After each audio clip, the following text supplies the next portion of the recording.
Machine Telangana అనే దాని మీద కూడా బీజేపీ ఫోకస్ చేస్తూ ఉంది. రానున్నటువంటి భవిష్యత్తులో బీజేపీ పార్టీ అధికారంలోకి తీసుకొచ్చేందుకు చాలా ప్రయత్నాలు చేస్తూ ఉంది. ఆ నేపథ్యంలోనే అమిత్ షా తెలంగాణకు సంబంధించినటువంటి పర్యటన ఉండబోతుందని దాన్ని కూడా పెద్ద ఎత్తున వార్త వినిపిస్తూ ఉంది. దానికి సంబంధించినటువంటి స్వేచ్ఛలో ఒక వార్త కథనం రావడం జరిగింది. ఒకసారి వినిపించేటటువంటి ప్రయత్నం చేద్దాం. మిషన్ తెలంగాణ వచ్చే నెలలో రాష్ట్ర పర్యటనకు అమిత్ షా అనే దాని మీద కూడా చూస్తూ ఉన్నాం. పార్లమెంటు సమావేశాల తర్వాత వచ్చే ఛాన్స్. సౌత్లో పార్టీ విస్తరణకు సెంటర్గా తెలంగాణ. ఇప్పటికే సంస్థాగత వ్యవహారాలపై ఆరా. పార్టీ కార్యకలాపాలు ప్రజాప్రతినిధుల తీరుపై కూడా సైతం రామచంద్రరావు నాయకత్వంపై అసంతృప్తి. సెమీఫైనల్గా గ్రేటర్ హైదరాబాద్ ఎన్నికలు. అసెంబ్లీ ఎన్నికలకు బలమైనటువంటి పునాది కోసం ఇప్పటి నుంచే వ్యూహాలు అనేదాన్ని కూడా పెద్ద ఎత్తున వినిపిస్తూ ఉంది. తెలంగాణ రాజకీయాలపై భారత జనతా పార్టీ అధిష్టానం మరింత ఫోకస్ పెంచింది.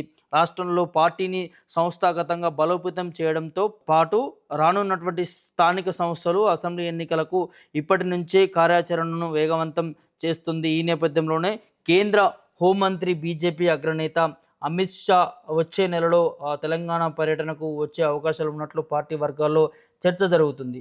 పార్లమెంటు సమావేశాలు ముగిసిన అనంతరం ఆయన పర్యటన ఖరారయ్యే అవకాశం ఉందని సమాచారం. పార్లమెంటు వర్షాకాల సమావేశాలు జూలై 20 నుంచి ఆగస్టు 13 వరకు కూడా కొనసాగుతున్నాయి. ఆగస్టులో అమిత్ షా పర్యటన కొనసాగే అవకాశం ఉందనేది చర్చ జరుగుతుంది. ఈసారి తెలంగాణలో కాషాయ పార్టీకి భారీగా స్కోప్ ఉందనే హైకమాండ్ అంచనాకు వచ్చినట్లు సమాచారం.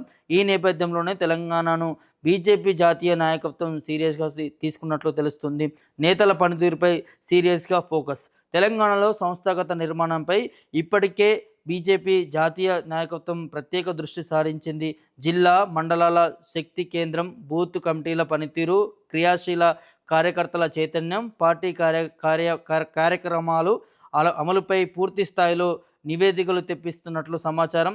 ఎక్కడ లోపాలు ఉన్నాయో గుర్తించి వాటిని సరిదిద్దే దిశగా అమిత్ షా ప్రత్యేక మార్గనిర్దేశం చేయనున్నట్లు తెలుస్తుంది. పార్టీ ప్రజాప్రతినిధులు పనితీరుపైన కూడా అధిష్టానం సీరియస్గా దృష్టి పెట్టినట్లు కూడా సమాచారం అందుతూ ఉన్నది. సో ఇది మిషన్ తెలంగాణ అనే దాని కూడా ప్రత్యేకంగా తెలంగాణలోకి బీజేపీ నేతలందరూ కూడా తీసుకొస్తున్నటువంటి నేపథ్యం. డబుల్ ఇంజన్ సర్కార్ అనే దాన్ని కూడా గతంలో కూడా వారు ఒక పెద్ద ఎత్తున పేరుని తీసుకొని కూడా ప్రజల్లోకి వెళ్ళినటువంటి నేపథ్యం కనిపించింది, కానీ అది వర్కౌట్ అవ్వలేదు. సో ఇప్పుడు బీజేపీ అధినాయకత్వం అంతా కూడా అమిత్ షా లాంటి వారు కూడా తెలంగాణ మీదనే ఫోకస్ చేస్తూ ఉన్నారు. తెలంగాణలో రానున్నటువంటి అసెంబ్లీ ఎన్నికల్లో అధికారం చేదక్కించుకునేందుకు చాలా ప్రయత్నాలు జరుగుతూ ఉన్నాయి.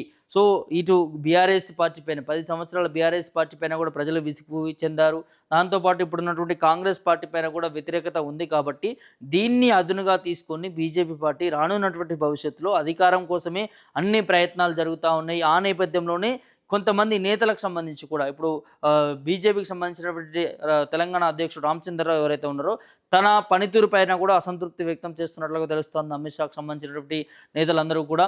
దాంతోపాటు కొంతమంది నేతలు ఇప్పుడు ఎమ్మెల్యేలుగా ఉన్నారు, జిల్లా స్థాయిలో ఉన్నటువంటి అధ్యక్షులు ఎవరైతే ఉన్నారో బీజేపీ పార్టీకి సంబంధించి వారు ప్రజల్లోకి వెళ్ళడం లేదు, వారి పనితనం సరిగా లేదు అనే దాన్ని కూడా పెద్ద ఎత్తున వారు దీని మీదనే ఫోకస్ చేసినట్టుగా తెలుస్తూ ఉంది.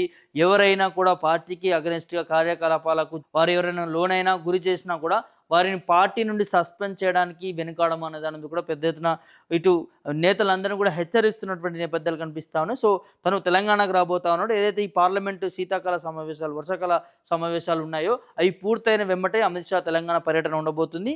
తను ఇక్కడికి వచ్చి దాదాపు ఒక 4 నుంచి 5 రోజుల వరకు కూడా తెలంగాణ ఉంటున్నట్టుగా తెలుస్తూ ఉన్నది. ఇక్కడ ప్రభుత్వం చేస్తున్నటువంటి వైఫల్యాలు, ఇస్తామని చెప్పినటువంటి సంక్షేమ పథకాల విషయంలో కావచ్చు, అభివృద్ధి విషయంలో కావచ్చు, ఇప్పుడు నడుస్తూ ఉంది కదా కాళేశ్వరం సంబంధించినటువంటి ఇష్యూ, ఇటు బీఆర్ఎస్ ఇటు కాంగ్రెస్, దాని మీద కూడా ఫోకస్ చేసి ప్రభుత్వాన్ని అటు ప్రతిపక్షాన్ని విమర్శించే దిశగా అమిత్ షా అడుగులు వేస్తున్నట్టుగా పర్యటన ఉండబోతుందని దాన్ని కూడా వినిపిస్తూ ఉంది. సో ఈ అమిత్ షా రాకతను కూడా పెద్ద ఎత్తున బీజేపీ శ్రేణిలో కూడా కొంత పార్టీ అధికారంలోకి వచ్చే దాని మీద కూడా ఫోకస్ ఉంటుంది. కాబట్టి సో హర్షం వ్యక్తం చేస్తూ ఉన్నారు. రానున్నటువంటి భవిష్యత్తు బీజేపీ తెలంగాణలో డబుల్ ఇంజన్ సర్కార్ తీసుకొస్తామన్న దాని మీద కూడా ఇక్కడ బీజేపీ నేతలు అందరూ కూడా మాట్లాడుతున్నటువంటి సిచ్యువేషన్ కనిపిస్తూ ఉంది. కాబట్టి సో దానికి సంబంధించినటువంటి పర్యటన చూస్తాను. ఒకసారి పూర్తి డీటెయిల్స్ మనం చదివే ప్రయత్నం చేద్దాం. ప్రజల్లో వారి చురుకుదనం, ప్రభుత్వంపై పోరాటాలు, స్థానిక సమస్యలపై స్పందన, పార్టీ కార్యక్రమాల్లో భాగస్వామ్యం, నియోజకవర్గ స్థాయిలో సమన్వయం వంటి అంశాలపై సమగ్ర నివేదికలు సేకరిస్తున్నట్లు పార్టీ వర్గాలు వెల్లడిస్తున్నాయి. పనితీరు ఆశించిన స్థాయిలో లేని నాయకులను స్పష్టమైనటువంటి సూచనలు చేసే అవకాశం ఉందని తెలుస్తుంది. కాంగ్రెస్ ప్రభుత్వం పాలనపై ప్రజల్లో ప్రత్యేకతను క్యాష్ చేసుకొని ప్రత్యామ్నాయంగా ఎదగాలనేది బీజేపీ కాషాయ దళం ప్రణాళికలు రచిస్తుందన్న దాన్ని కూడా అమిత్ షా మాట్లాడినటువంటి నేపథ్యం. అసెంబ్లీ ఎన్నికలకు బలమైనటువంటి పునాది ఇప్పటి నుంచే. దక్షిణ భారత రాష్ట్రాల్లో పార్టీ విస్తరణకు తెలంగాణను కీలక కేంద్రంగా మార్చాలనే ఆలోచనతో జాతీయ నాయకత్వం ముందుకు సాగుతున్నది. కర్ణాటక తర్వాత దక్షిణాదిలో బలమైన రాజకీయ స్థావరంగా తెలంగాణను అభివృద్ధి చేయాలనే లక్ష్యంతో కార్యాచరణను రూపొందించినట్లు తెలుస్తుంది. తెలంగాణలో పార్టీ మరింత బలపడితే ఆ ప్రభావం పొరుగు రాష్ట్రాలపై కూడా ఉంటుందని ఆలోచన వేస్తున్నది. రానున్న గ్రేటర్ హైదరాబాదు మున్సిపల్ కార్పొరేషన్ ఎన్నికలను బీజేపీ అత్యంత ప్రతిష్టాత్మకంగా తీసుకోనున్నట్టుగా తెలుస్తుంది.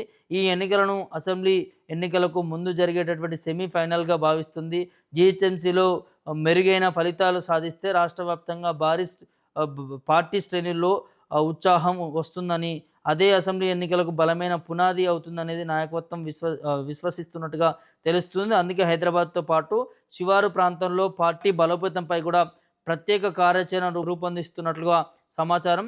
కొత్త సామాజిక వర్గాలను ఆకర్షించడం, యువత, మహిళలు, వృత్తి సంఘాలు, మేధావులతో అనుసంధానం పెంచడం, బూత్ స్థాయిలో కూడా ఓటర్ నిర్వహణపై వ్యవస్థను బలోపేతం చేయడంపై పార్టీ ప్రత్యేక దృష్టి సారించినట్లుగా తెలుస్తుంది. అసెంబ్లీ ఎన్నికలకు ఇంకా సమయం ఉన్నప్పటికీ అధికారమే లక్ష్యంగా బీజేపీ ఇప్పటి నుంచే ఎన్నికల వ్యూహాన్ని అమలు చేస్తుంది. ప్రజా సమస్యలపై ఉద్యమాలు, ప్రభుత్వ వైఫల్యాలపై నిరంతరం పోరాటం, బలమైన నాయకత్వాన్ని ప్రజల్లోకి తీసుకెళ్లడం, సంస్థాగతంగా పార్టీని మరింత పటిష్టం చేయడం ద్వారా ప్రత్యామ్నాయ రాజకీయ శక్తిగా ఎదగాలనేది భావిస్తున్నట్లు సమాచారం అందుతా ఉన్నది. ఇది బీజేపీ ఫోకస్ చేసినటువంటి అంశాలు. సో ఇప్పుడున్నటువంటి దానిని ఆసరగా తీసుకుంటా ఉన్నది. సో బలమైన క్యాడర్గా ఎదగాలి తెలంగాణలో బీజేపీ అనే దాన్ని కూడా చూస్తూ ఉన్నారు. సో వారు ముందుగా వచ్చేటటువంటి ఈ జిహెచ్ఎంసీ ఎన్నికలు ఏవైతే ఉంటాయో వాటి మీదనే ప్రత్యేకంగా ఫోకస్ చేస్తున్నట్టుగా తెలుస్తూ ఉన్నది. సో ఇది సెమీఫైనల్గా భావిస్తూ ఉన్నది. ఫైనల్గా అసెంబ్లీ ఎన్నికలను భావిస్తూ ఉన్నది. బీజేపీ పార్టీకి సంబంధించి కూడా రానున్నటువంటి భవిష్యత్తులో తెలంగాణలో అధికారం చేదక్కించుకునేడానికి సర్వ ప్రయత్నాలు చేస్తుంది. ఇటు తెలంగాణలో ఉన్నటువంటి నాయకుల అసంతృప్తి, ఇప్పుడు ఎమ్మెల్యేలుగా ఎంపీలుగా ఉన్నటువంటి నాయకుల మీద ఏవైతే విమర్శలు వస్తూ ఉన్నాయో దాని మీద కూడా ఫోకస్ చేసి వారు నడవడికను మార్చుకోలేకపోతే వారిని పార్టీ నుంచి బయటకు పంపించే ప్రయత్నాలు. దాంతోపాటు నియోజకవర్గంలో ఎవరికైతే ఎక్కువ ఫోకస్ ఉంటుందో, ఎవరికైతే ఎక్కువ పట్టు ఉంటుందో వారికి ఈసారి అసెంబ్లీ ఎన్నికలకు సంబంధించి టికెట్లు ఇచ్చే ప్రయత్నం ఉంటుందన్న దాన్ని కూడా కరాఖండిగా చెప్తున్నట్టుగా తెలుస్తూ ఉన్నది. అదేవిధంగా ప్రభుత్వం సంబంధించినటువంటి ఏవైతే సంక్షేమ పథకాలు అవి ఉన్నాయో అది అమలు చేయట్లేదు. దాని మీద ఫోకస్ చేస్తూ ప్రతి ఏరియాలో బహిరంగ సభలు, నిరసనలు, ధర్నాలు చేసే విధంగా రాష్ట్ర వ్యాప్తంగా కూడా పిలుపునివ్వడానికి కూడా సిద్ధమవుతున్నట్టుగా తెలుస్తోంది బీజేపీ పార్టీకి సంబంధించి కూడా. సో అన్ని ప్రయత్నాలు చేస్తూ ఉన్నది. ఎందుకు బీజేపీ పార్టీ తెలంగాణలో రాకూడదు అనే దాని కూడా క్వశ్చన్ కూడా రేజ్ చేస్తూ ఉన్నది. 2 ప్రభుత్వాలకి అవకాశాలు ఇచ్చారు, బీఆర్ఎస్, కాంగ్రెస్కి. ఇప్పుడు కేంద్రంలో ఉన్నటువంటి ప్రభుత్వానికి ఒక్కసారి అవకాశం ఇస్తే ఏ విధంగా అభివృద్ధి జరుగుతుందని కూడా ప్రజలందరూ కూడా చూడాలనే దాని కూడా బీజేపీ నాయకులు, అధినాయకత్వం అంతా కూడా మాట్లాడుతూ ఉంది. చూద్దాం మరి తెలంగాణలో బీజేపీ పార్టీ బలపడి అధికారంలోకి వచ్చే విధంగా ఉంటుందన్న దాన్ని కూడా ఒకసారి వీడియో చూస్తున్నటువంటి మీరు అందరూ కూడా కామెంట్ రూపంలో తెలియజేయండి.